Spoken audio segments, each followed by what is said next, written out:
ఇలా ఇచ్చారా n2 minus n1 value 10. Next ఇప్పుడు చూడండి, so 10 by n1 is equal to 12 by 10 minus 1 అంటే నీకు వాల్యూ ఎంత అవుతుంది? 10 by n1 is equal to 6 by 5, 1 by 5. So n1 is equal to 50 hertz. ఓకేనమ్మా, రైట్.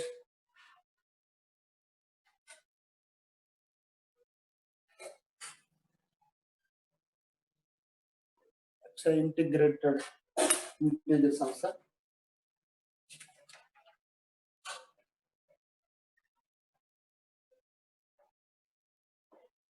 Okay, right.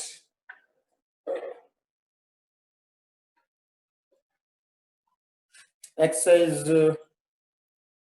2లో 4th.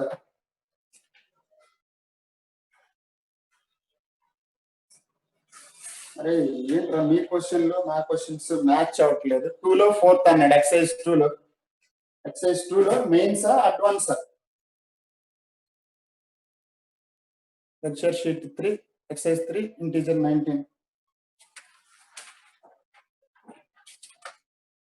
రైట్, చెప్తాను. అయిపోయినది.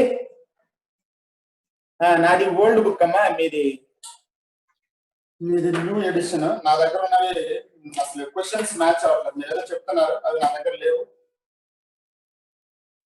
నాది ఓల్డ్ ఎడిషన్.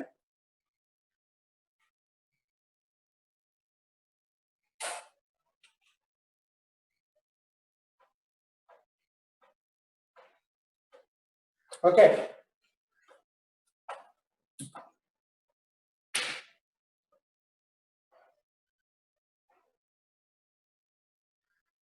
తర్వాత ఇది చూడండి అబ్బాయి, ఇది కూడా మీకు బుక్ లోనే ఉంది. Specific gravity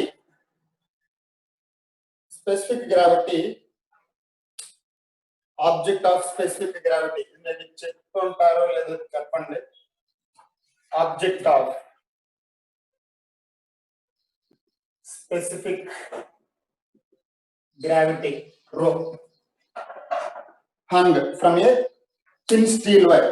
The fundamental frequency, okay, దీని యొక్క ఫండమెంటల్ ఫ్రీక్వెన్సీ n ఇచ్చారు. ఎంత ఇచ్చారు? 300 హెర్ట్జ్ ఇచ్చారు. 300 హెర్ట్జ్ ఇచ్చి the object is immersed in water so that half of the volume is submerged. First కేసులో ఇది ఉంది. ఓకే, ఫస్ట్ కేసులో ఎక్స్పెరిమెంట్ లో, సోనోమీటర్ ఎక్స్పెరిమెంట్ లో ఆబ్జెక్ట్ ఇలా ఉంది ఫస్ట్ కేసులో. ఓకే, ఫస్ట్ కేసుకి సంబంధించినటువంటి ఇది స్టీల్ వైర్ అన్నారు, ఎట్సెట్రా ఎట్సెట్రా ఇలా ఇచ్చారు. తర్వాత సెకండ్ టైం ఏమన్నారు? ఈ ఆబ్జెక్ట్ ని వాటర్ లో డిప్ చేశారంట. ఓకే, ఈ ఆబ్జెక్ట్ ని వాటర్ లో డిప్ చేశారని చెప్తున్నారు. వాటర్ లో డిప్ చేస్తే ఓన్లీ హాఫ్ వాల్యూమ్ మాత్రమే సబ్మర్జ్ అయిందని చెప్పారు. అయితే ఇప్పుడు ఫండమెంటల్ ఫ్రీక్వెన్సీ ఎంత అని అన్నారు. ఇది చెప్పారా చెప్పలేదా? ఫస్ట్ ఆబ్జెక్ట్ కంప్లీట్ గా ఎయిర్ లో ఉన్నప్పుడు దాని యొక్క fundamental frequency 300 hertz. Okay, object complete గా ఎయిర్ లో ఉన్నప్పుడు దాని యొక్క ఫండమెంటల్ ఫ్రీక్వెన్సీ 300 హెర్ట్జ్. ఆ ఆబ్జెక్ట్ యొక్క ఆబ్జెక్ట్ ఆఫ్ స్పెసిఫిక్ గ్రావిటీ రో. ఓకే, సరే, స్పెసిఫిక్ గ్రావిటీ రో. సెకండ్ కేసులో ఏం చేశారంటే ఆబ్జెక్ట్ ని వాటర్ లో డిప్ చేశారు. ఎంత డిప్ చేశారు? Only half of volume is submerged. Half of the volume is submerged. ఇప్పుడు ఫండమెంటల్ ఫ్రీక్వెన్సీ వాల్యూ ఎంత అవుతుంది అని అన్నారు. Okay, what is the new fundamental frequency అని అన్నారు. Okay, right. సరే, మనకి ఈ కేసులో జనరల్ గా ఈ ఫార్ములా తీసుకోండి. n is equal to 1/12 of √T/μ. దీంట్లో లెంత్ ఏం మారట్లేదు, ఫిక్స్ న్యూ కూడా ఏం మారట్లేదు. అంటే n directly proportional to √T. So నేను n2/n1 is equal to √T1/T2. Okay, T1/T2 direct గా తీసుకుంటాం. ఇప్పుడు ఇక్కడ పక్కన రాస్తున్నాను. Okay, when body is in air. First, T1 is tension when body is in air. Okay, right. Then tension మనం ఎలా రాసుకోవచ్చు? T1 is equal to m into g. Mass ని నేను density of the body into volume of body into g ఇలా తీసుకున్నాం. Next, T2 is tension of the body. Tension in the string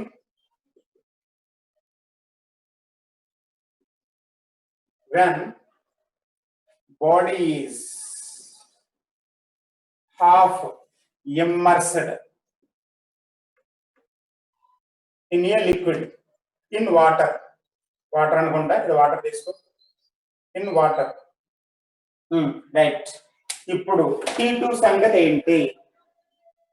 T2 సంగతి ఏంటి?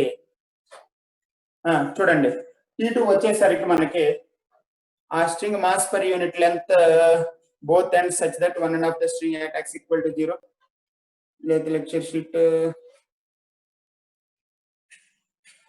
Okay, right. It's చూడండి అబ్బాయి, T1 is equal to, okay, sorry, the T2 is equal to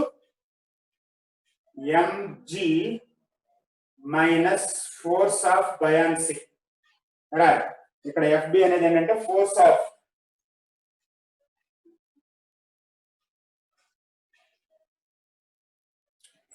buoyancy. So ఇప్పుడు T2 equal to ఇక్కడ mg ని density of body volume into g, density of body volume into g. Force of buoyancy, density of liquid volume of body into g. Volume of body మొత్తం submerge అవ్వలేదు.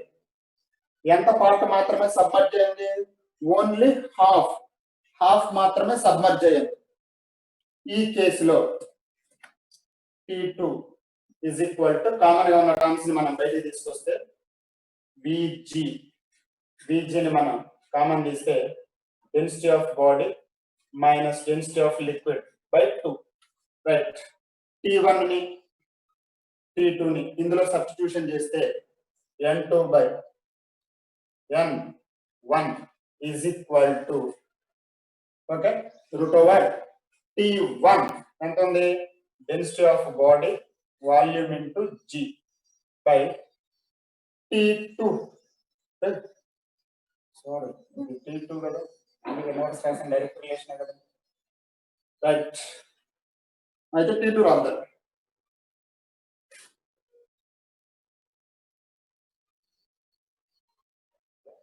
ఓకేనమ్మా, ఎందుకంటే n directly proportionality N2 by N1 equal to T2 by T1. Right, first T2 రాసుకో. VG 2 ని కూడా బయటకు తీసుకొచ్చేసి VG by 2 బయటకు వచ్చేస్తే మీకు 2 density of the body minus density of the liquid LCM descendant by next density of the body V into G. okay, right. దీన్ని లేపేస్తే ఇప్పుడు ఇక్కడ ఉందో చూసారా, N2 by N1 is equal to, ఇక్కడ ఉన్న రో ఎల్ అని కూడా కామన్ తీసేసి, సో 1 by, అంటే నేను ఈచ్ అండ్ ఎవ్రీ న్యూమరేటర్ లోను డినామినేటర్ లోను ఈచ్ అండ్ ఎవ్రీ టర్మ్ ని డివిజన్ విత్ రో ఎల్ తీసుకుంటున్నాను. In numerator and denominator I'm considering the division of rho L. So చూడండి రా, 2 rho B by rho L minus 1, అది numerator term. Okay, next by denominator term వస్తున్నాను. By denominator లోకి వస్తున్నాను. ఈ rho ఈ 2 ఇలానే ఉంది. Next density of body by density of liquid. Okay, So finally that is equal to 2 rho b by rho l. ఇదిగో specific gravity అంటే అదరా. Specific gravity అంటే నీకు ఎలా రాసుకోవాలి అంటే density of body by density of liquid. Okay, that is nothing but రో అని ఇచ్చినట్టు వాడు. సో దీన్ని నేను 2 రో minus 1 by 2 rho whole power 1 by 2. ఓకేనమ్మా, రైట్, నోట్ చేయండి.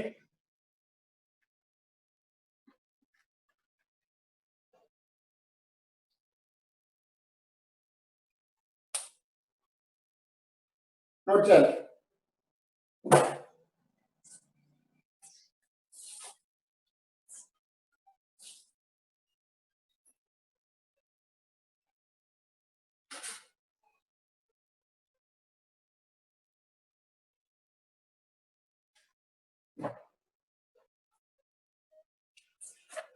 రాస్తున్నారా?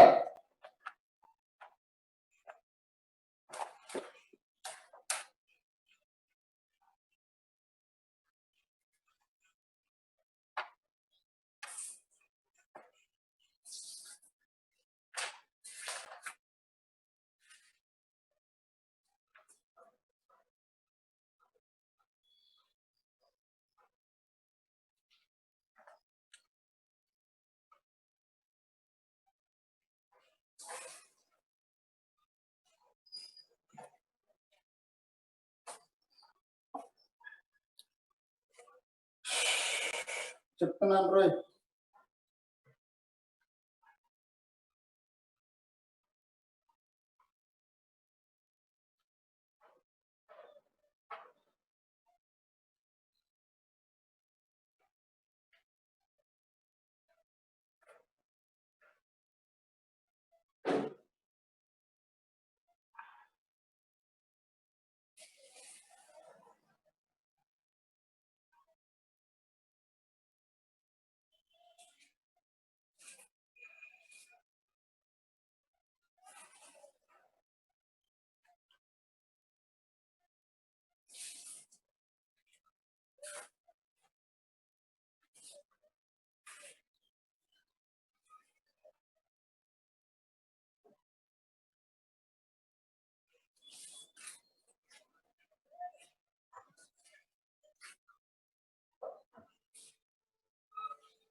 రాసరా?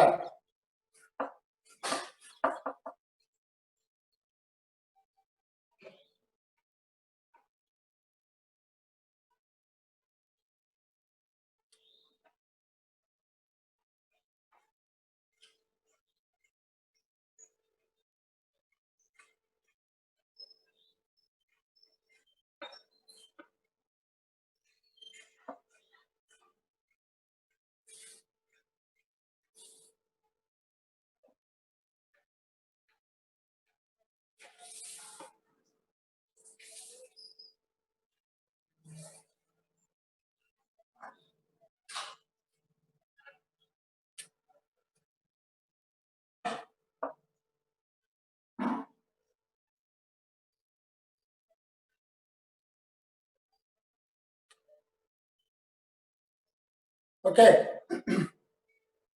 నెక్స్ట్ మనోడెవడో ఇంటీజర్ లో క్వశ్చన్ నంబర్ థర్డ్ ఎక్సర్సైజ్ లో 19th క్వశ్చన్ అడుగుతుంది. ఒకసారి దాన్ని చూడండమ్మా.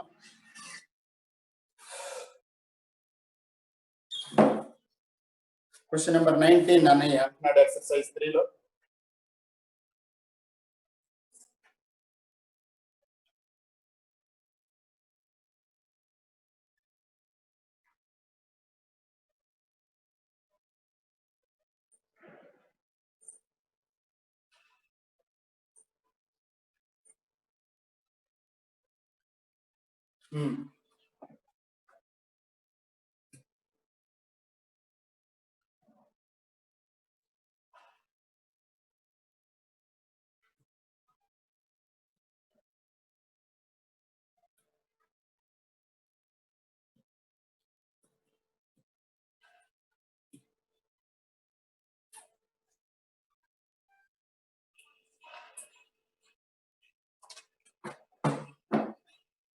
ఓకే, ఇక్కడ చూడండి క్వశ్చన్ ఏమని ఇచ్చారంటే a point source of power 6.5 milliwatt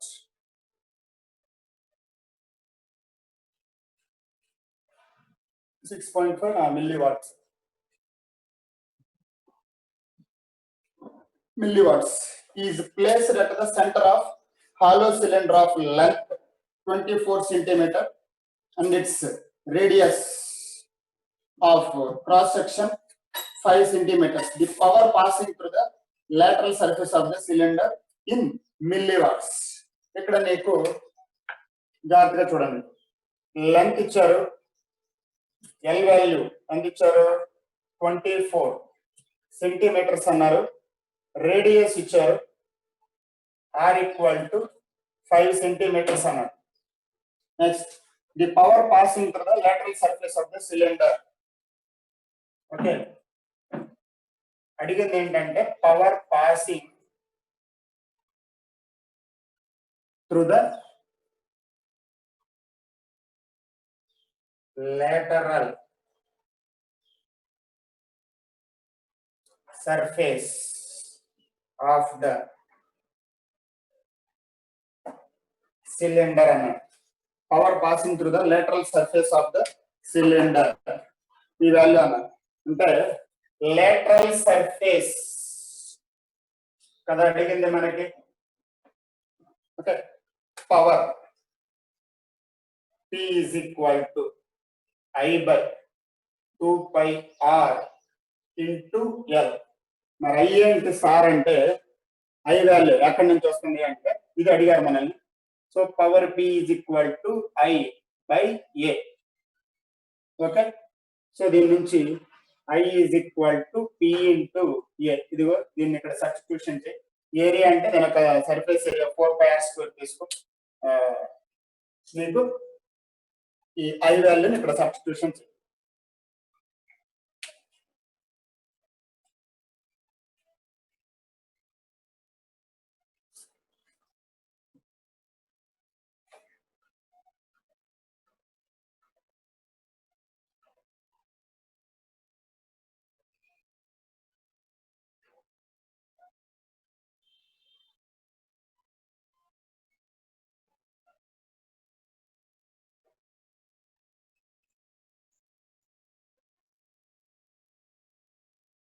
okay, తర్వాత నెక్స్ట్ ఇంకొకటి చూడండి.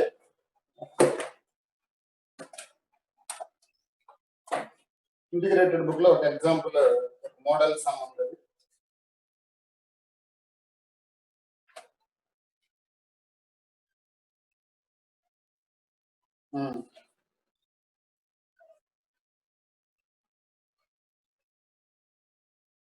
అది కొంచెం పెద్ద సమ్, ఎలా రాస్తారు ఇది?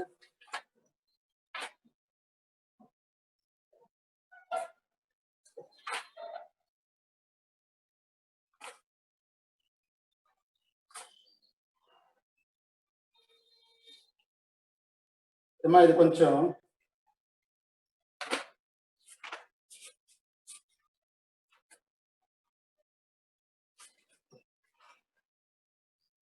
ఓకే.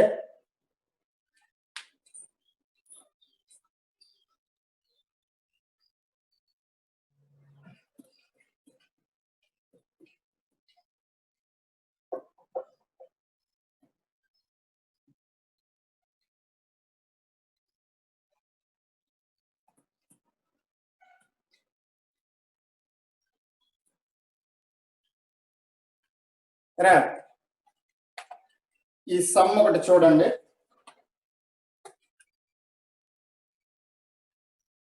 ఇంపార్టెంట్ మోడల్ ఇది, ప్రీవియస్ లో కూడా అడిగాడు మోడల్. మనకి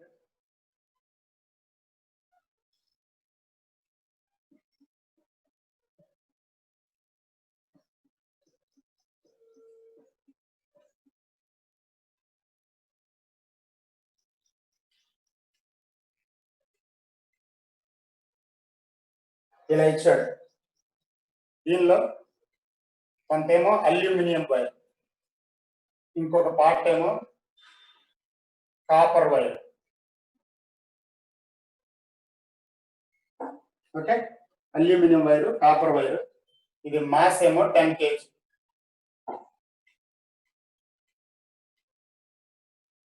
చెప్పారా ఈ సమ్మ?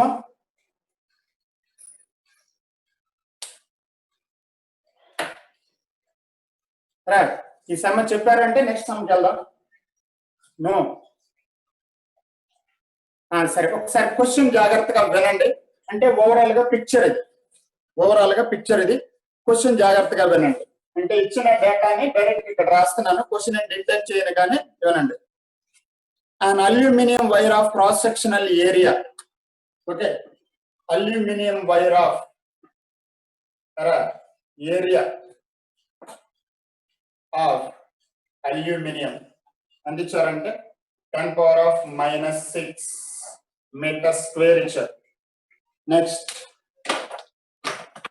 an aluminum wire of cross-sectional area 10⁻⁻6 meter square is joined to a copper wire of same cross section. Joined to a copper wire of same cross section. అంటే నీకు area of copper is equal to area of aluminium అని ఇచ్చారు. Next, the compound wire is stretched on a sonometer pulled by a load of 10 kg. Full stop. The total length of the composite wire between the two bridges is ఎంత ఇచ్చారు? 1.5. అంటే నీకు length of copper plus length of aluminium కలిపి ఎంత ఇచ్చారు? 1.5 అని ఇచ్చారు, ఇది వాడే ఇచ్చారు. Next, which aluminium wire is? Aluminium wire నీకు 0.6 అన్నారు, and the rest is copper అని చెప్పారు. Okay, aluminium wire is 0.6. అంటే length of copper plus 0.6 equal to 1.5. Okay, right. Remaining మనకి లెంత్ ఆఫ్ కాపర్ అన్నమాట. Okay, next, the transverse vibrations are set up in the wire in the lowest frequency of excitation for which standing waves are formed, so that joint in the wire is a node. Okay, joint in the wire is a node. Full stop. What is the total number of nodes observed at this frequency? Excluding the two at the ends of the wire. The density of aluminum ఇచ్చారు, అదే విధంగా density of copper ఇచ్చారు. Okay, ఇక్కడ చూడండి అమ్మా, ఇలా ఇచ్చినటువంటి ఈ కేసులో, ఓకే, ఇలా ఇచ్చినటువంటి ఈ కేసులో, okay, 0.9 meters length of copper ఇచ్చారు. ఓకే, లెంత్ ఆఫ్ అల్యూమినియం కూడా ఇచ్చారు 0.6 meters అని. ఓకే, ఇప్పుడు మనం జాగ్రత్తగా అబ్జర్వ్ చేయాల్సింది ఏంటంటే, ఇంకొకసారి రిపీట్ చేస్తాం, ఇది ఇచ్చారు డేటా. ఇంకొకసారి ఫైనల్ క్వశ్చన్ చదువుతున్నాం చూడండి. The transverse vibrations are set up in the wire. దీంట్లో ట్రాన్స్వర్స్, ఈ వైర్ లో ట్రాన్స్వర్స్ వైబ్రేషన్స్ సెటప్ అనేది జరిగింది. Next, set up in the wire in the lowest excitation for which standing waves are formed such that the joint in the wire is a node. అంటే ఈ joint అనేది కంపల్సరీగా node అని తీసుకోండి. ఈ జాయింట్ అనేది కంపల్సరీగా నోడ్ అని తీసుకోండి. What is the total number of nodes observed at this frequency excluding the two ends. Okay, ఇలా చెప్పించారు అబ్బాయిలు. ఇప్పుడు మనం ఏం చేయాలంటే ఫండమెంటల్ వాటి యొక్క, మనకి దీంట్లో ఎన్ని లూప్స్ అనేది మనకి తెలియదు. ఓకే, కాపర్ లో ఎన్ని లూప్స్ వస్తాయి, అల్యూమినియం లో ఎన్ని లూప్స్ వస్తాయి అనేది మన క్వశ్చన్ ఎక్కడ మెన్షన్ చేయలేదు. ముందు దాన్ని మనం ఫైండ్ అవుట్ చేయాలి. ఓకే, ఫస్ట్ ఆఫ్ ఆల్ దాన్ని మనం ఫైండ్ అవుట్ చేయాలి. సో నేనేమనుకుంటున్నానంటే N1 loops of aluminium is in resonance with N2 loops of copper అనుకుంటున్నాను. ఏమా, జాగ్రత్తగా అబ్జర్వ్ చేయండి. ఇక్కడ నాకు దీంట్లో కొన్ని లూప్స్ వచ్చినాయి. ఓకే, దీంట్లో ఇలాంటి కొన్ని లూప్స్ వచ్చినాయి. ఎన్ని అనేది నేను చెప్పను, N1 లూప్స్ అనుకుంటున్నాను. Okay, N1 loops. Okay, N1 loops వచ్చినాయి. దీంట్లో వచ్చినటువంటి లూప్స్ N2 లూప్స్ అనుకుంటున్నాను. ఓకే, N2 లూప్స్ అనుకుంటున్నాను.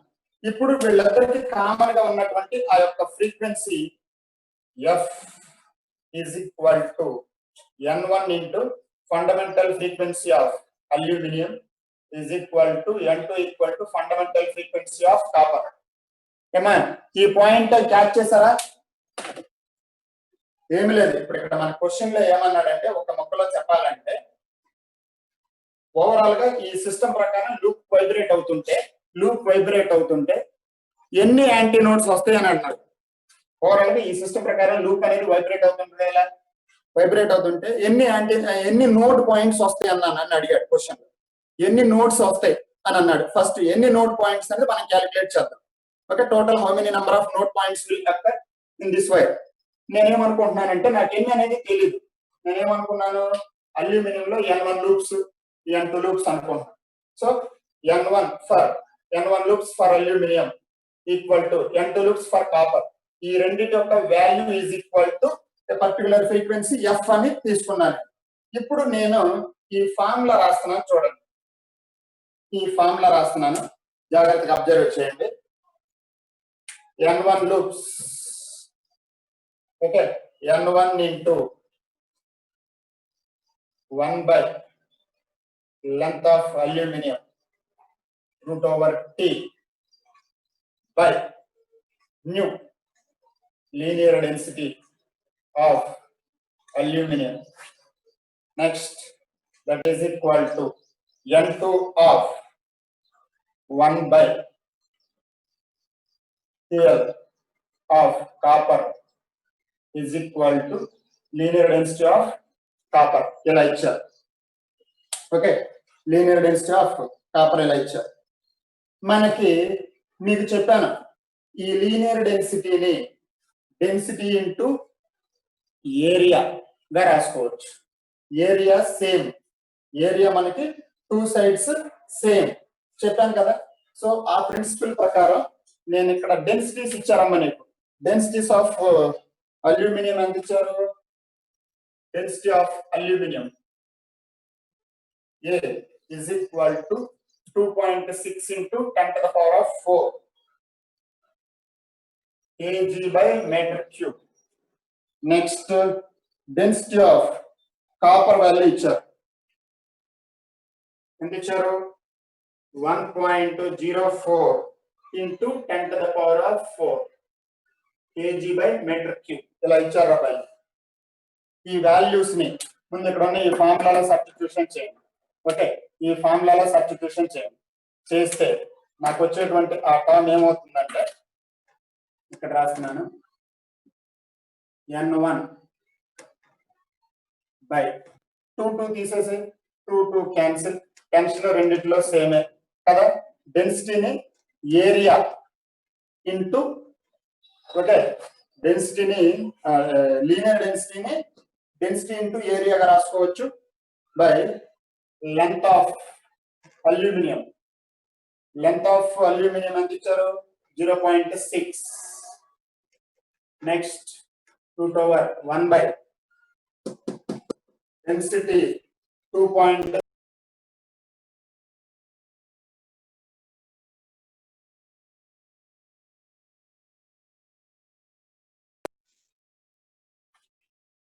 Okay, 2.6 into 10 to the power of 4 is equal to N2 by, okay, copper యొక్క లెంత్ ఎంత ఇచ్చారు మనకి? 0.9 into 1 by root over 1.4 into 10 to the power of 4. Okay, right. ఇప్పుడు దీన్ని మీరు simplify చేస్తే, ఓకే, దీన్ని మీరు సింప్లిఫై చేస్తే ఎంత వచ్చిన వాల్యూ అప్రాక్సిమేట్లీ?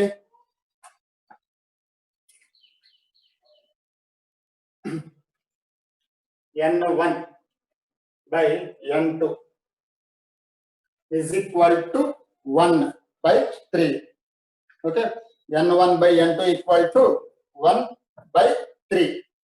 కాబట్టి దీంట్లోనేమో ఒక లూప్ వచ్చింది, N2 లోనేమో 3 లూప్స్ వచ్చినట్టుగా తీసుకోండి. అంటే నీకు ఇక్కడ వచ్చేటువంటి ఆ వాల్యూ అనేది ఎలా ఉంటుందంటేనమ్మా, ఇక్కడ చూడు, సింగిల్ లూప్ కదా, ఎలా వచ్చింది ఒక లూప్, దీంట్లో 3 లూప్స్ రావాలి.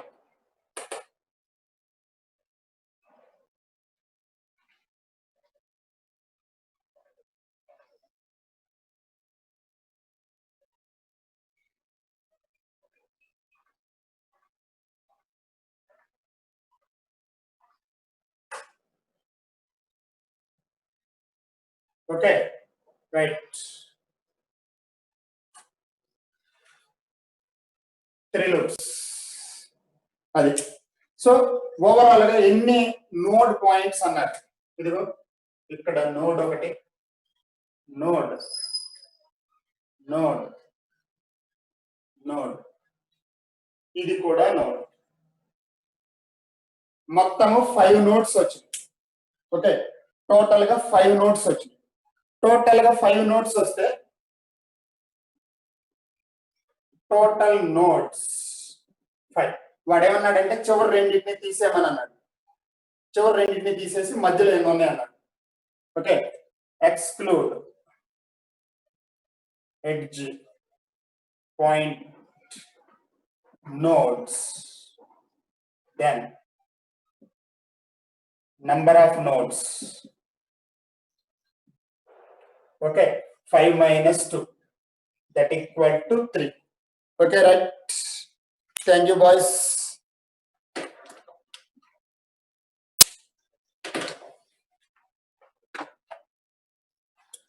N1 into F ఎలా రాశారు సార్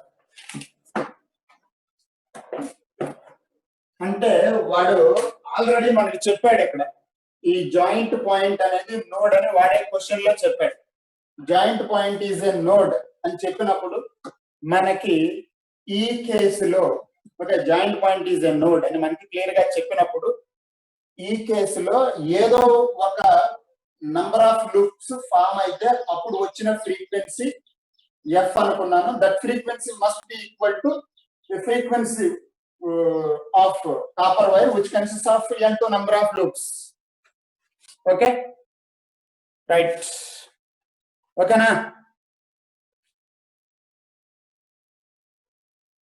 సరే boys, okay, thank you all of you.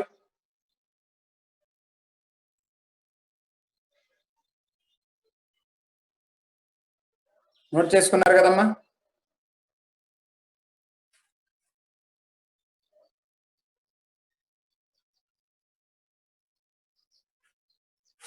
Zoom చేయమంటారా? బాయ్.